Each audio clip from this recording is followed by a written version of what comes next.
Our online audience had quite a bit to say about House Speaker John Boehner's op-ed in the Wall Street Journal today. Boehner effectively telling the president to clean up the sequester mess that he created.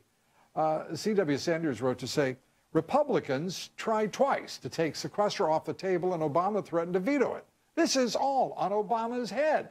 Well, you would think so, but you leave out the impact of a, well, compliant media. Charles Massey had this to say, Jack Lew and Obama stew. Now they're in hot water over their cute little program to bounce the GOP, and it's backfiring on them. We'll see about that as well. And Margaret Castellano exclaimed, all right, it's about time Boehner grew some, well, an ovary. This is Obama's mess, and he can't keep blaming others for it. Enough. Well, I think I can share that. Mark me down as agreed. Joining me now, the A-Team, Pulitzer Prize-winning columnist, Fox News contributor Judith Miller, Democratic consultant Hank Scheinkopf, Washington Examiner chief political correspondent Byron York, John Boehner with his voice in the Wall Street Journal op-ed. I mean, he really laid it out. It's on Obama. It's his mess. He needs to figure out how to fix it instead of just caterwauling with 8 local news anchors, television news anchors. What do you think? Byron? Well, you know, John Boehner did more than just blame Barack Obama for the sequester today. He also completely adopted Democratic rhetoric about the sequester. He said that the sequester would threaten U.S. national security and thousands of jobs. That is a quote. And which leads you to the question, Republicans support the sequester. They're going to make sure that it happens unless the very unlikely event that Democrats would come up with entitlement spending. So if it would threaten national security and threaten thousands of jobs, why are Republicans supporting it? You would think that Republicans would argue that the sequester is a relatively small budget cut needed to make a start on bringing runaway federal spending under control, and that's why it's necessary. But instead, Boehner sounds just like the president. Oh, hurtful, Hank Scheinkopf. I mean, nothing could. I mean, that's Byron is hurting John Boehner with that kind of language. Being like the president. I'm sure Speaker Boehner is terribly upset with it, but the facts are this is all about 2014. It's really got nothing to do with national policy or the concern for the American people or long-term deficit issues and how to pay for them. This is all about who takes the House and who holds the House. And Obama's trying to box Boehner in, and Boehner took the bait. That's not so good. You agree?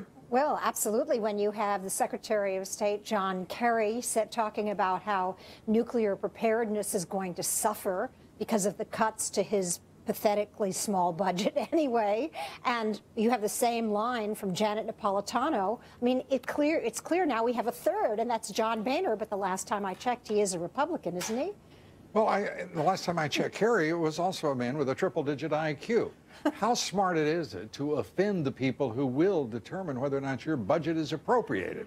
At some point, these folks have got to understand this isn't a sandlot, and they're playing games. I mean, it continues. I don't, for the life of me, understand why Boehner puts up with any of the nonsense. Why the heads of the appropriations committees don't just say, you know, I've had a belly full of your attitude. Now go fix it. Now, let's go to the central point, if we may, Byron, and that is that Boehner said with, I believe, correct focus, that this is President Obama's deal, and he better fix it and cut the nonsense because it's not going to play. I happen to think he's right. Do you agree? Well, certainly this did start with President Obama. Boehner laid that out in some detail about how their budget talks or their debt ceiling talks fell apart in 2011, and Obama at the last minute came up with a sequester idea. I think that's all pretty much a fact right now. The problem is that both sides, I believe, are making their peace with the sequester. The Republicans, because the sequester is in law. It'll happen if they just don't do anything. These cuts will actually happen, and Democrats believe that they can employ the Washington Monument strategy and show that the government will virtually shut down if these talks take effect and win politically. And win politically. I'm not sure I know how they get there, because this is now on Obama's head. Hank Scheinkopf, this is even, no matter what, we've got recorded evidence of the president saying, A, it's his deal, B, that let's listen to the president articulate his promise to the American people. Already, some in Congress are trying to undo these automatic spending cuts. My message to them is simple. No. I will veto any effort to get rid of those automatic spending cuts to domestic and defense spending. There will be no easy off-ramps on this one. There seldom seem to be easy off-ramps for the cul-de-sacs these folks get themselves into. We'll be back with the A-Team, and we'll have your answer to tonight's poll question coming right up. Stay with us. We're coming right back. Now, our poll is nothing like Bill O'Reilly's poll, a lot of other polls that you'll see around. Our poll is highly scientific. And our question tonight was, will the national liberal media hold President Obama accountable for failing to lead in resolving the sequester? This doesn't happen very often, folks. 100% of you said absolutely not. No, nada, yet.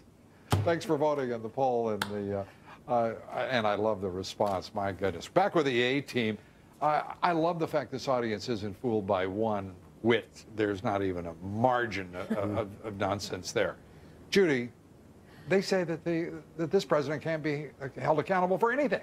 Well, look, I think that's pretty much right from what we're seeing. I mean, if you can't get straight answers in Benghazi, if they're leaking it out little bit by little bit, long after it mattered politically, if they don't take any heat on sequestration, if he just walks on water. You have the big story of the day, Golfgate, whether or not a White House pool reporter, lapdog, is going to be able to watch the president take a swing on a golf course. Hello, I would get away with whatever I could get away with too if that were the standard. Byron, why are the Republicans playing this game? Is it because they simply don't understand the game? Is it because they don't have the intellect, imagination, the talent to come up with a counter strategy?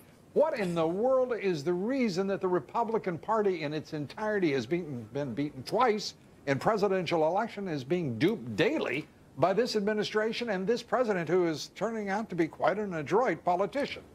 Well, certainly when they were running up to the fiscal cliff negotiations, meaning in November and December of last year, Republicans were saying to me, he said, look, you know, we're going to do the best we can, but we lost the election. They lost the White House, they lost the Senate, they lost some seats in the House. What are they going to do here? What's the deal? Well, they feel just sit around and whine? Well, they feel they have a huge advantage in the sequester in the sense that it's already the law. And then they have the big I love the way you said continuing it. Already resolution. The law, like, oh, look out, Mr. President. You know. Well, it's like the tax increases were on January 1st. They were going to go up if nobody did anything, and these cuts are going to happen if nobody does anything. So even the Republicans can do that one. Do you think the Republicans, even the Republicans, as Byron puts it, can do this? Because I personally am not convinced. Well, look, it'll happen because it's the law, but the issue is somewhat larger. What are the politics of it, and why are they going to let this happen without going down and saying, President, you brought this on us? What's going to happen here is that he's going to be the beneficiary, the president will be, because job losses will become real in some places where they matter, where they're electorally very important. And Barack Obama will say, you know, it's those other guys that did it, not me, and they'll get blamed, and the blame will stick. Is it that the Republicans don't understand that President Obama is playing smartly and for keeps? It's like the Republicans don't understand that this is not a dress rehearsal. Look, it's a reality. It is now. It is urgent if they are to survive. And frankly, perhaps this is a Darwinian moment. Maybe this party doesn't belong here anymore. Is that the message? Well, what does this party stand for? I mean, I think we see discord. I think we see a lack of consensus at every level of Republican politics. The Republicans are waiting for someone to stand up and say, wait a minute, let's call facts facts. Wait a minute. I'm saying it. You know, all of our colleagues on this network and Fox News are saying it. What in the world is it going to take? Byron, give us an answer. Well, you know, in terms of electoral politics, it may take more defeats. I mean, imagine the Democratic Party in 1984. They just got wiped out by Ronald Reagan. They'd been beaten by him in 1980, and yet they had to have one more loss in 1988 before they really woke up and changed their tune under the direction of Bill Clinton in 1992. You know, 3 elections in a row could happen to Republicans as well. Well, we'll take our comfort in history for tonight anyway. Byron York, thank you. Hank Scheinkopf, Judith Miller, thank you.